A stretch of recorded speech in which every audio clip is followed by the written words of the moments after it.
How do you command respect without being a jerk? If you choose to watch this video to the end, I guarantee that you'll become a better leader, a better educator, a better parent, a better spouse, a better human being, and you will be able to command respect without being a jerk. I'm Chad Littlefield. Let's get into it.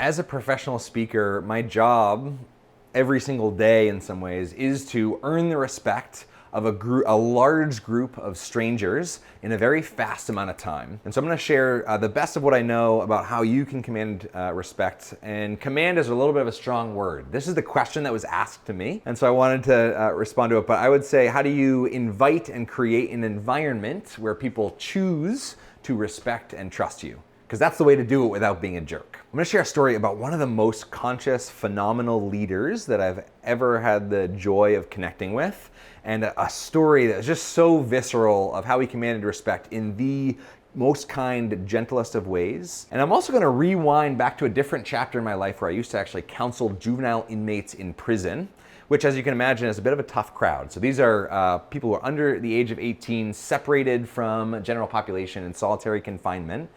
And my job working with them week after week very much relied on my ability to create an environment where they respected, where there's this mutual respect and sense of trust. So stick around for the whole video. We're gonna unpack both these stories and the lessons that I took out of them in a way that the moment this video ends, you can ruthlessly steal and reinterpret exactly what I learned and apply it into your own context. Let me tell you about Ron. Ron was a client of mine. He ran this company called Redemption Plus. And if you've ever been in an arcade, they are the company that supplies all the prizes that you can win. You like trade in tickets for stuff. And so you can imagine, huge warehouse, part of their business is this huge warehouse where they would have packages, right? Because somebody who's running an arcade isn't saying like, I want this one item and this one item. They're like, give me the package, give me like these 50 items. So you've got employees at Redemption Plus who are choosing what to pack into what box. And this story was told by Corey, one of the kind of bottom rung employees, minimum wage, working in the warehouse. Corey was telling the story at the leadership retreat that I was facilitating. And he got up, this was the first time he shared this with the entire company. It was really, really vulnerable to share.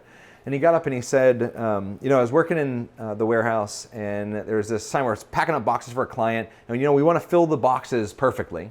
And so there was this space that I couldn't really figure out what to put in there, and I'm looking around on shelves and the client didn't ask for it, but there was these like Gabriel the Guardian Angel action figures. Looked super stupid, but I was like, didn't really fit in the package, but fit in the box. And so he put it in, shipped a whole bunch of these to clients all over, and no surprise, a couple months later, customer service is getting all of these calls. What in the world is this Gabriel the Guardian Angel? Why did you send this to us? Nobody wants this creature. What the heck is going on here? Oops. So Ron, CEO of the company, calls Corey down to his office. He says, hey, Corey, can you come down to my office? We need to have a chat. Which is like, if you ever got in trouble with the principal at school, this is the equivalent, right?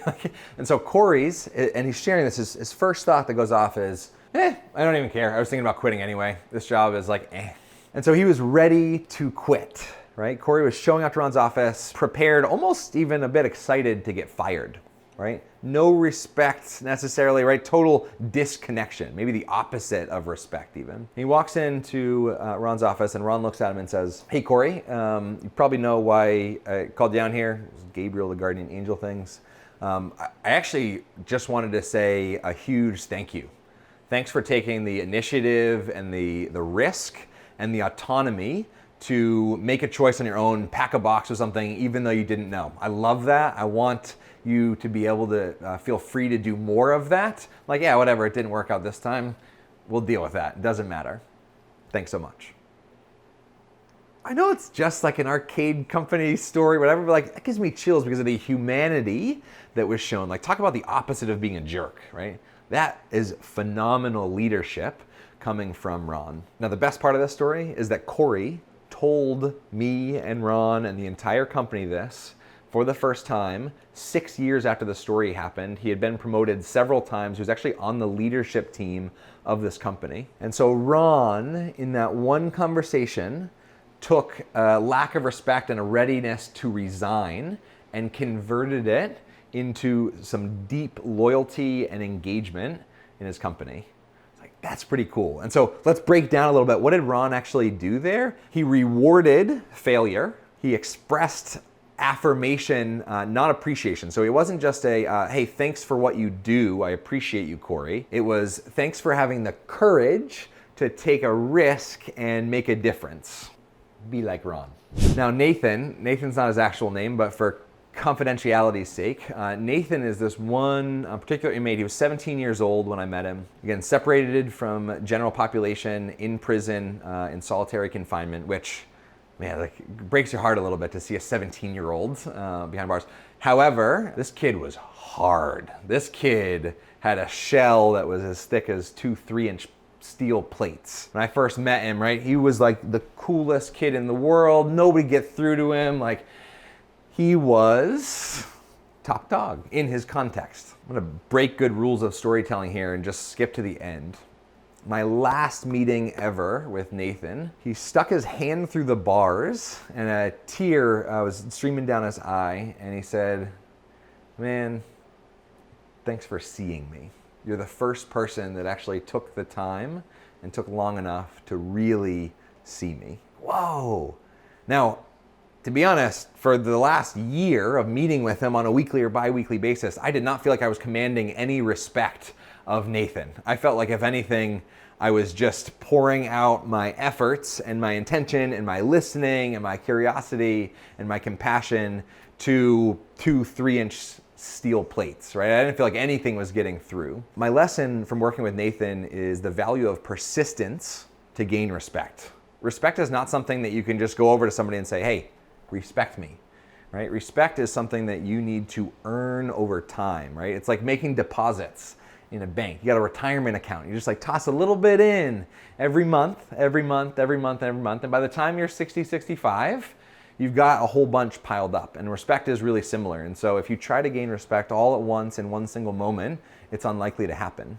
And so think about it as a sequence of moments. We've got stories of dozens of other really phenomenal leaders and educators across the channel. Consider subscribing, and below in the description, there's a link to download a free connection toolkit that has a whole bunch of resources to enable you to create connection before content and build and command respect as a leader, as an educator. I'm Chad Littlefield. Have an awesome day.